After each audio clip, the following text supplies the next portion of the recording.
Rasulullah SAW adalah guru kita.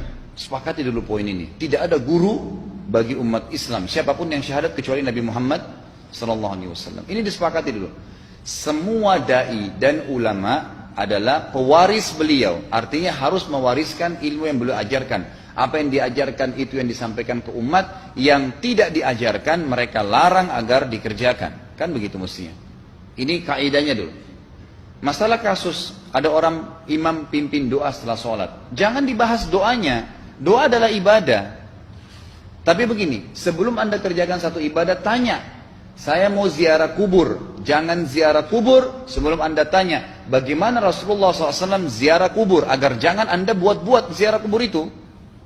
Adanya orang taruh kembang di kuburan, siram air, buat batu nisan, pasang lampu, baca zikir-zikir di sana. Karena dia mau ziarah kubur semaunya sendiri.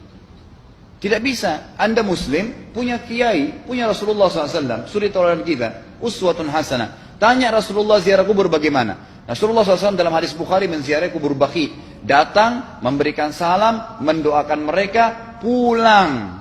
Nggak ada lagi yang lain. Nggak pernah Nabi SAW bawa kembang, siram kuburan karena sudah kering. Padahal Madinah panas 50 derajat, pecah-pecah tanahnya. Ada istilah di Indonesia kalau tanahnya pecah, kesian lagi diazab di bawah, kasih air, kasih kembang biar wangi, biar ditaruh kembang yang paling mahal. Kalau dia ahli maksiat tetap disiksa di bawah gitu kan. Jadi nggak bisa itu patokannya. Mau sholat, jangan pernah sholat dulu. Tanya Rasulullah sholat bagaimana, belajar 5 menit bisa. Oh rukunya begini, sujudnya begini, sama. Baru Allah terima.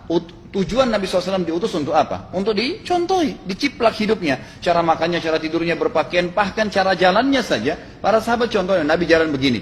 Bukankah ada hadis yang mengatakan, sahabat berkata Rasulullah SAW kalau jalan seperti orang turun dari bukit. Mereka sampai membahasakan itu. Rasulullah pernah keluar kepada kami, menyisir rambutnya dengan rapi ke arah sebelah kanan belakang. Ditunjukkan, gitu kan? Rasulullah SAW menyukai ini. Rasulullah SAW memakan dengan cara begini. Diajarkan kepada kita semua agar kita contohin.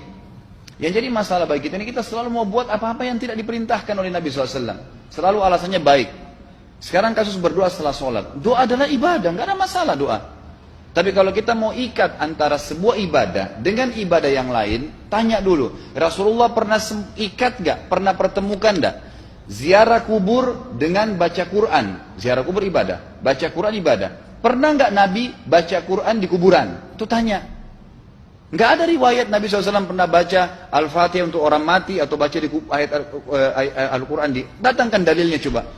Nggak ada satu hadis pun menjelaskan masalah itu. Lalu kenapa anda buat? Oh karena saya mau buat ibadah. Baik ibadah yang Nabi ajarin. Salam doain. Selesai. Jangan lebih daripada itu. Masa anda lebih pintar dari Nabi Muhammad SAW?